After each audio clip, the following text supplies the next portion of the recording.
Hi welcome back to my YouTube channel Poornima's kitchen. ಇವತ್ತಿನ special ಹಬೆಗಿಣ್ಣು ಅಥವಾ ಸೆಕೆಗಿಣ್ಣು ಹೇಗೆ ಮಾಡೋದು ಅಂತ ಹೇಳ್ಕೊಡ್ತೀನಿ.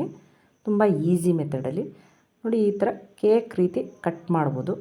ಈ ರೀತಿ ಗಿಣ್ಣು ಮಾಡಿರಲ್ಲ ಅನ್ಸುತ್ತೆ, ನೀವು ಈ ಥರ ಒಮ್ಮೆ ಟ್ರೈ ಮಾಡಿ ನೋಡಿ ಮನೇಲಿ.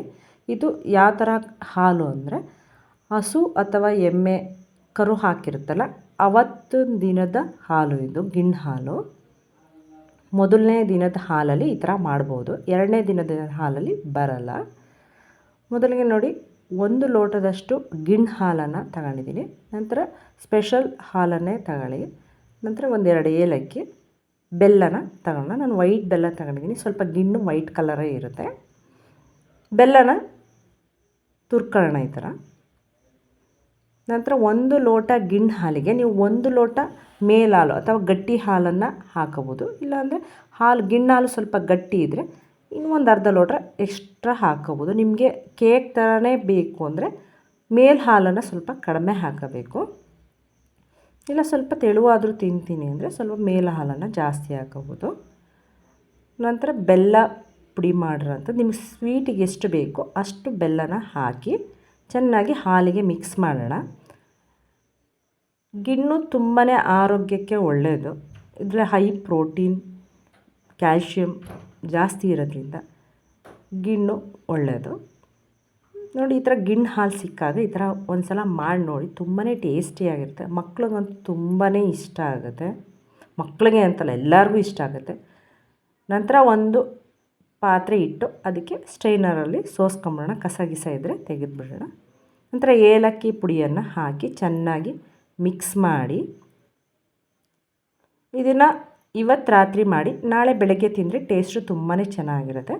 ನಂತರ ಒಂದು ಪಾತ್ರೆಗೆ ನೀರಿಡೋಣ. ಹಬೆಯಲ್ಲಿ ಬೇಯಿಸೋದ್ರಿಂದ ಒಂದು ಪಾತ್ರೆ ನೀರು ಹಾಕಿ ಒಂದು 5 ನಿಮಿಷ ಪ್ರೀ ಹೀಟ್ ಮಾಡಿ,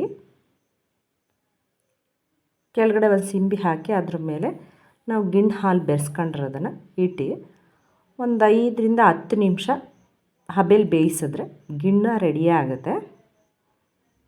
ಒಂದು 5-10 ನಿಮಿಷ ಮೀಡಿಯಮ್ ಫ್ಲೇಮಲ್ಲಿ ಬೇಯಿಸ್ಕೊಳ್ಳಿ.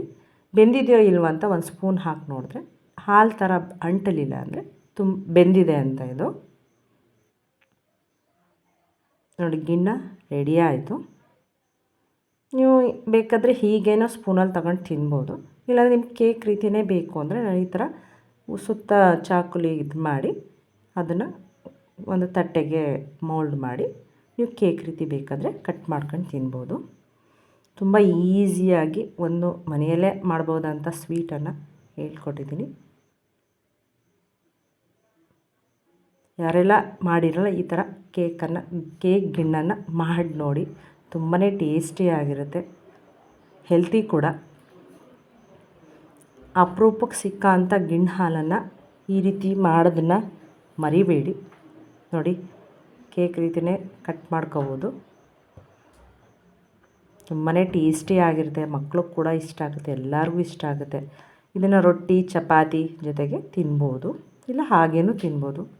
ಯಾರಿಗೆಲ್ಲ ಈ ವಿಡಿಯೋ ಇಷ್ಟ ಆಯಿತು ಲೈಕ್ ಮಾಡಿ, ಶೇರ್ ಮಾಡಿ, ಕಮೆಂಟ್ ಮಾಡಿ. ಓಕೆ, ಬಾಯ್.